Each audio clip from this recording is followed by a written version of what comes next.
Hi everyone, so this week's video is going to be answering one of my most frequently asked questions, and that is, why are you not publishing the Fostered series? And so if you didn't know or you're new to my channel, I started writing a series called the Fostered series when I was about 13. I'm about 19 now. It's been a few years of me writing this series. It's gotten about 9 books, and I'm not planning to publish any of them. Today's video is going to be covering why I'm not publishing, so my personal reasons, but also some sociological academic concepts that I think also apply to this pressure to publish novels in the online writing community. So first, let's cover why I don't want to publish Fostered, the short version. The first reason is pretty self-explanatory, and it's that I don't want to publish the Fostered series because I'm not interested in publishing them. At its oldest, the series is outdated, juvenile, and not in a category I even write anymore. Nor am I interested in writing that category. The Fostered series is young adult dystopian. I currently write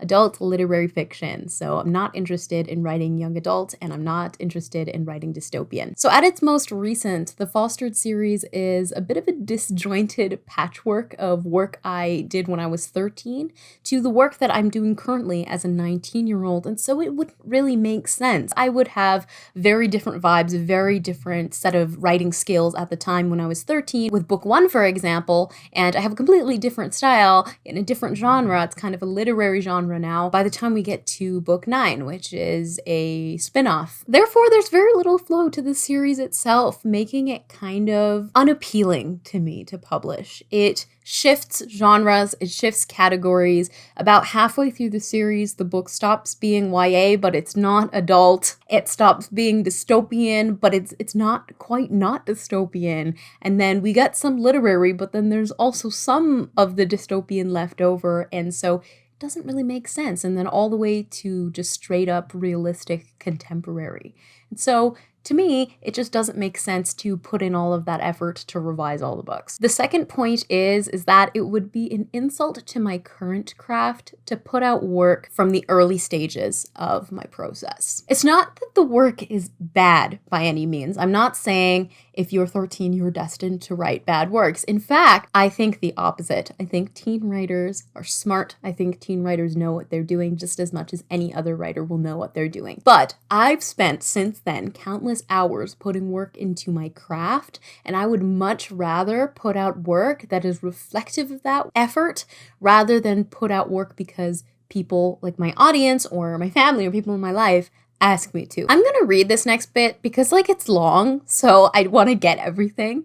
The books would require a complete structural overhaul, rewrite, genre change, category change, and perhaps even a cast reshuffling. That sounds like a lot of work. I'd rather take all of that time to write something I actually am interested in publishing. The fourth point is that I am also an advocate for consent when sharing your work, and whatever I share is what I want to share. If I don't publish a book, it's because I don't want it out in the world, and I think me as the writer should have that autonomy to make that decision. And I'm more than content with just having it for myself. The fifth point is that I love that my books are unpublished. It allows me a private relationship with my work, and having such intimacy with your own work is an integral part of my writing process. And so here are a few common questions I get about not wanting to publish that I've gotten over the many years that I've been on the writing community and also in my general life. The first question is, isn't writing to shelve a waste of time? And to that I say, no writing is a waste of time. Why? Why do writers always get asked this question? Isn't it a waste of time when visual artists have to sketch in their sketchbooks? It's not finished, produced art that's going to go into a museum, but visual artists have to sketch in their sketchbook to improve their craft.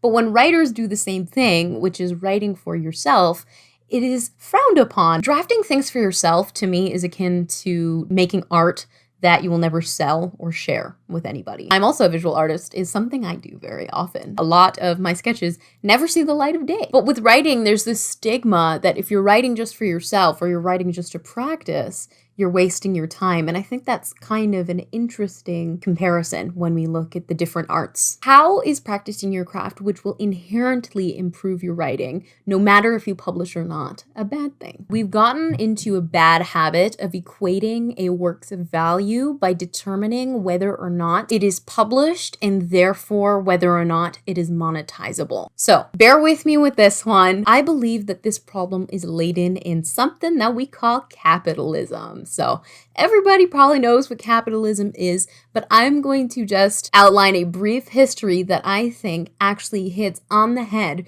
reasons why people might view writing for yourself or writing without a means to money at the end a waste of time. I only took one intro sociology class, so I'm not going to go super in-depth on you. But here is an article written by Neil Kakar about capitalism. I'm just going to read what he said because it's quite long. Capitalism began as a theory about how the economy functions. It offered an account of how money worked and promoted the idea that reinvesting profits in production leads to fast economic growth. But capitalism became far more than just an economic doctrine. It now encompasses an ethic, a set of teachings about how people should behave, educate their children, and even think. Its principal tenet is that economic growth is the supreme good, or at least a proxy for the supreme good, because justice, freedom, and even happiness all depend on economic growth. So what I want to highlight here is that last sentence. So you guys are probably wondering, what does this have to do with publishing your work? Publishing in the modern day is inherently based in a supply and demand system. The more demand for a product, which would be a book, the more publishers will put it into production, and therefore the more money it will make. Subconscious or not, the saleability of a novel has risen to the forefront in 21st century writing and publishing. Whether it's a dream to hit a bestseller list or win an award, the picture of a successful 21st century writer is someone who makes money off of their craft. Rarely do we celebrate to the same extent someone writing a short story that was never published, but if that same short story won the $10,000 Journey Prize, there would be a lot more celebration, and that's because the story now has monetizable value linked to it. Success is linked to monetary gain in all we do. Sometimes this is a very natural reaction to have. We as artists should be proud of our accomplishments, and I do believe that artists should also be paid for their accomplishments. Society has dictated that success is a public showcasing of wealth. Whether that's getting published at a big 5 publisher or winning a writing award. We don't often celebrate private success in the writing community because private success has no monetary value. We do live in a capitalist society, however, so I do think it would be unfair to say preserve the integrity of art by never paying for it, because I do think that artists deserve to be paid. I am one and I would love to be paid. But this is an observation to me that seems to link the value of art with how much money it can make. And this brings me to a term called publish or perish. Now, publish or perish is actually an academic writing term. So according to Wikipedia, publish or perish is an aphorism describing the pressure to publish academic work in order to succeed in an academic career. So while it's primarily used, like I said, in an academic context, I do believe that this idea can also pertain to creative writing. And here are some more quotes from Seema Rawat and Sanjay Meena's Publish or Perish, Where Are We Heading? And these refer to scholarly articles. This quote, frequent publication is one of the few powerful methods at a scholar's disposal to demonstrate academic talent to peers. Successful publication of research brings attention to scholars and their institutions. This, in turn, may bring in more funding for the institute and also ensure an individual's progress through their field. It is due to these reasons that there is an immense pressure to publish. The emphasis on publishing has decreased the value of the resulting scholarship, as scholars must spend time scrambling to publish whatever they can manage, rather than spend time developing significant research agenda. So with this in mind, does the term publish or perish point to a structural problem in the ideology of publishing, especially in the online writing community? Have writers been taught to only value their work when it can earn money? So the next point that is often brought up to me is, but you could earn money. And this is a response I sometimes get from people in my own life. My response to that is that money does not make my work valuable, because we know that there have been bad books that have been published. We know that some great books are left unpublished and they never make money. I illustrated the money thing in the point above, so that also counts for the second point as well. Yes, I would consider writing works outside of my genre that would be more monetizable if I wanted to, but right now I don't want to. I'm content with just writing and maybe publishing a short story here or there and making some money off of that, but I'm not looking to create a full-time gig right now out of writing. So the third point is, but I bet it's good. Don't be so insecure. My desire to not publish my series is not a decision made out of insecurity. Like I said before, I don't think the books are awful. I am a competent writer, I think, with 6 years of experience. I'm entering my second year of my bachelor's degree in creative writing next week. I've written 9 novels and like 8 short stories and a few flash fiction pieces. I have multiple publications in some of Canada's biggest magazines. I understand my process and what I need as a writer. When I say I don't want to publish, I know that I don't want to publish. And it's not because I'm insecure about my craft. My counterpoint is we need to normalize allowing writers to make the decisions they deem necessary for their own work and cease the imposition of judgment, especially upon people we do not know in real life. Whether this is in regard to publishing, outlining, the influx of the online writing community has caused naturally an influx of opinions. People share opinions on all kinds of social platforms, such as the one I'm talking to you guys on right now, YouTube, Twitter, you see it all the time. And these opinions are about what you should and should not do as a writer, even when the content creator doesn't know the viewer in person and the viewer doesn't know the content creator in person. This is why I think writing advice is so subjective and why I try not to be very black and white in the things I say. I don't know the people who are watching these videos. I'm talking to you guys, you're seeing me on your screens, but we don't have a personal relationship and therefore I don't personally know what your writing process is like. So who knows? Something I might say may be in complete contradiction for what works for you. In writing processes, there is no such thing as law. Everybody has their own writing process. So for example, because this is the most common example, if you don't want to outline, but writing gurus online are saying that you should, just don't outline because those gurus don't know you. They're giving advice from a subjective place in which that methodology works for them. They're not giving you personal advice. If you deep down in your gut feel like a decision is not right for you, you don't have to feel pressured to do anything. And this is particularly aimed at my younger viewers. You do not have to feel like you have to do anything to be a successful writer. I learned writing through trial and error. I'm basically, besides my bachelor's degree, self-taught in writing. So all up until I started my degree. And so that was many novels, many short stories before I started. Honestly, experimenting on your own, you do what works best for you. If following the advice is what works best for you, do it. But if it doesn't, don't worry about it. So in my opinion, a phenomenon called parasocial relationships, I think, is often the driving factor behind this problem. So according to findapsychologist.org, quote, parasocial relationships are one-sided relationships where one person extends emotional energy, interest, and time, and the other party, the persona, is completely unaware of the other's existence. Parasocial relationships are most common with celebrities, organizations such as sports teams, or television stars. Parasocial relationships are cultivated by the media to resemble face-to-face relationships. So in a parasocial relationship, a viewer, or conversely, a content creator, might feel that they know the content creator or their audience with the intimacy of an in-person, face-to-face relationship. So as internet culture expands, so do parasocial relationships. And so has the normalization of a type of responsibility by proxy, is what I'm going to call it.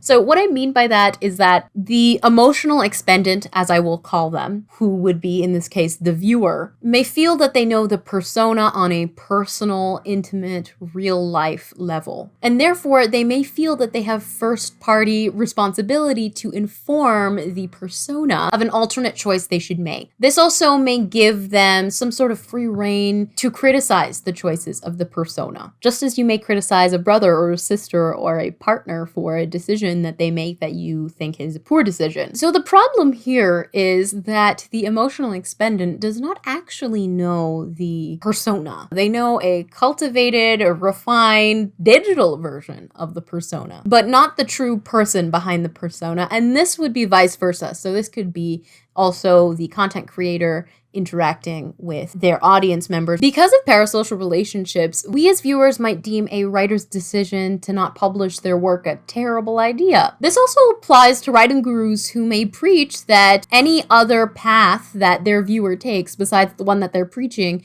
is going to reroute them into automatic failure. That writing guru knows nothing about the individual writer watching their videos or reading their blog, for example, or reading their tweets. So the next point I want to bring up is, how do you become so in love with something you'll forget about in 6 months since you're not planning to publish?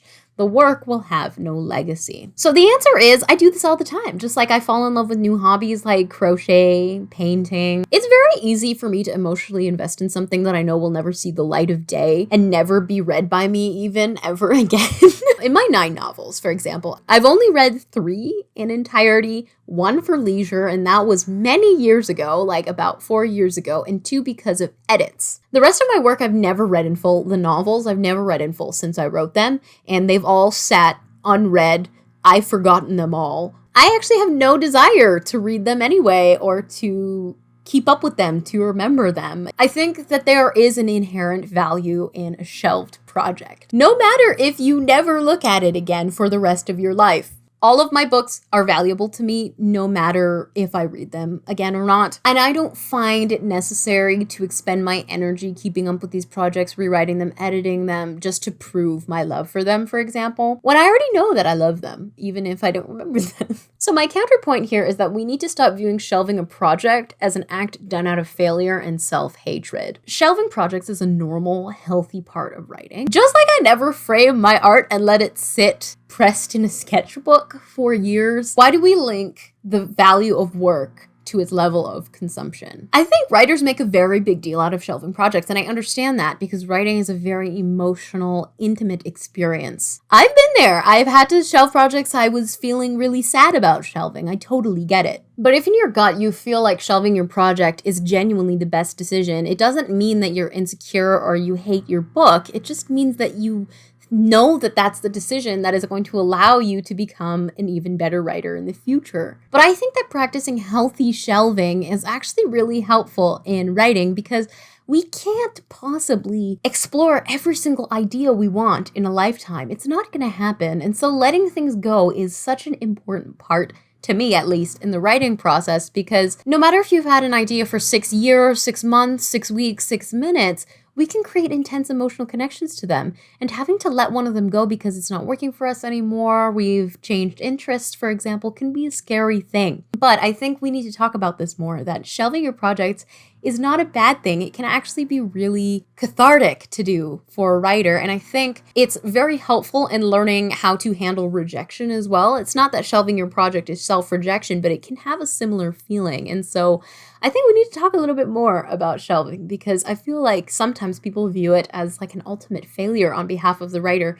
when in so many other arts, we never say, oh, you're a failure for not finishing that. For example, I learn half guitar songs all the time. Like I learn like a cover of a guitar song all the time, and I never finish learning the entirety.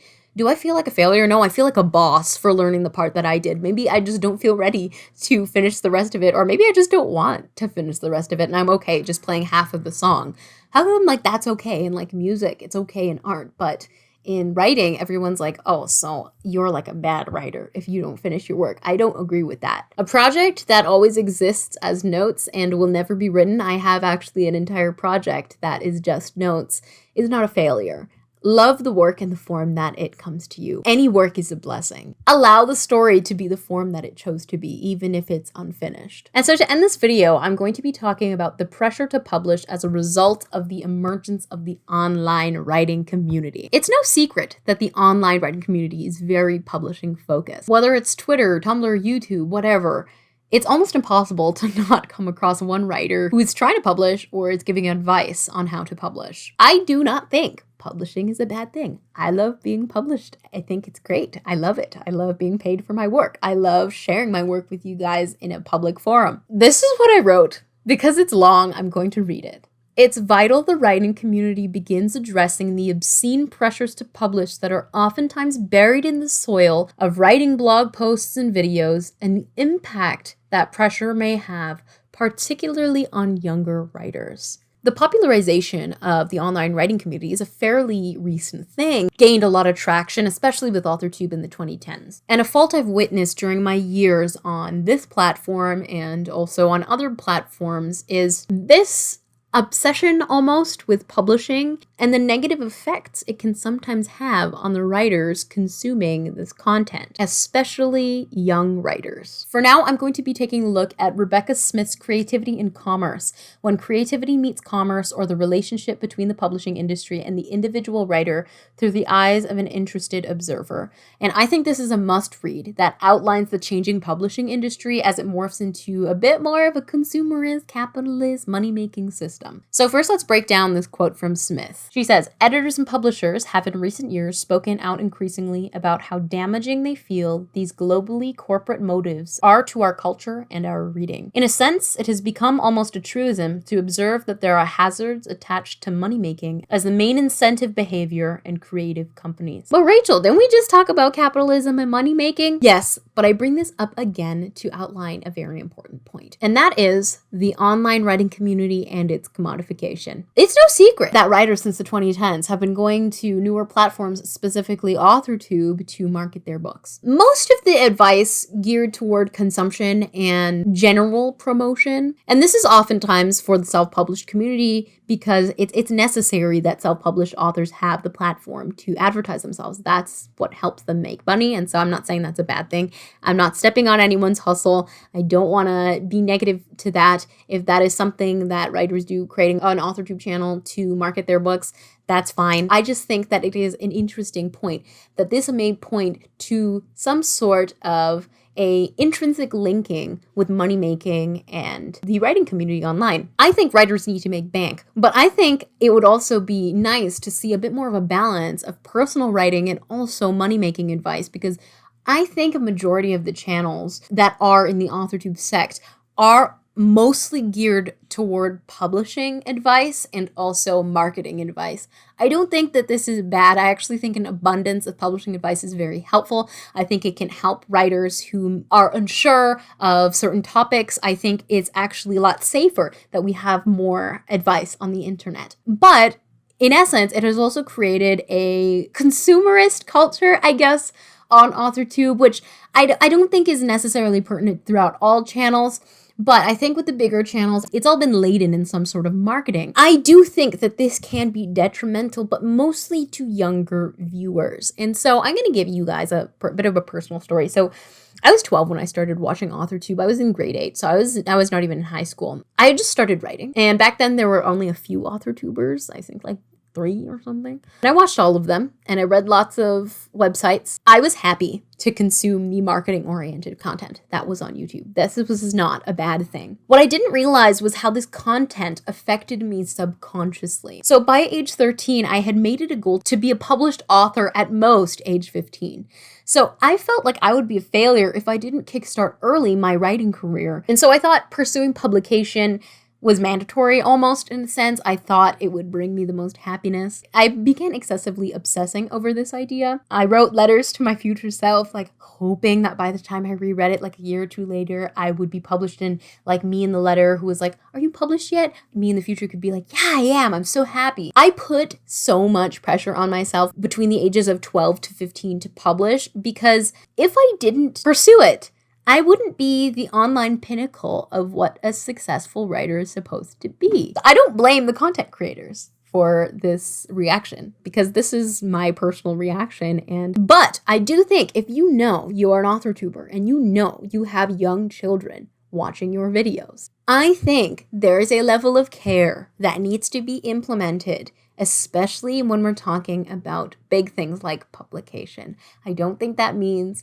disclaimers, but that could just be a different attitude or different conversations that we could be bringing into the authortube sphere. If you're a teen who wants to publish, I completely support you. But for those of you who are feeling a pressure that you won't be valid enough as a writer if you don't publish something, I want you to know that that's untrue. And I know that that's how the online writing community can make things seem, because it makes sense. It makes sense that the community is naturally going to be more geared toward publishing because that's what a lot of writers want to do. But if you're just starting out, if you're a teenager, if you are a little baby, 13 years old like I was, and you are feeling heavy with this pressure to publish, just know that you do not have to do that to be a valuable writer. What makes you a valuable writer is that you are a writer. It does not matter what you're doing with that writing. I'm not one to not critique the publishing industry. I made an entire video on this already before, but also point to some flaws in the publishing industry and what about it makes it seem like the ultimate position a writer can be in, being published. So I think that the online writing community can sometimes feel like more of a means to an end than a community. And the end would be a product or outcome that would make us money. I don't have a problem with these practices in moderation. I think they're good. I think it's fine. Here I said, but I think a balance is necessary, and maybe that balance is simply addressing that negating writing with money or marketing is not the only thing writing can be, and doesn't have to be the drive behind writing if that is not what works for you. I think we all have a responsibility, both consumer and creator, to look out for each other in the things we create and remember the people who are watching us. Smith, in her article, states, "There have always been writers who feel the industry has treated them bitterly. There will always be editors who do their best and often, to their own disappointment, fail on a writer's behalf. With the increasing divide between money-making and writing as an art of exploration, I would urge writers to be easier on themselves." I couldn't agree with her more. I think young or old, it's easy to get caught up in the do this or do that of the writing community and online guruship in general. Trust yourself is what I would say. Be kind to yourself. Be kind to your work. And so that's going to lead us to the end of this video. I hope you guys enjoyed it. I had a lot of fun researching it. I hope you guys found this video helpful and that you enjoyed it. I think we should talk a little bit more about not publishing. And I would love to know if any of you guys are not publishing, why are you not publishing? And if you are publishing, let me know why. Let me know if you have any questions. Hope you guys enjoyed this video and I will see you in the next one. Bye.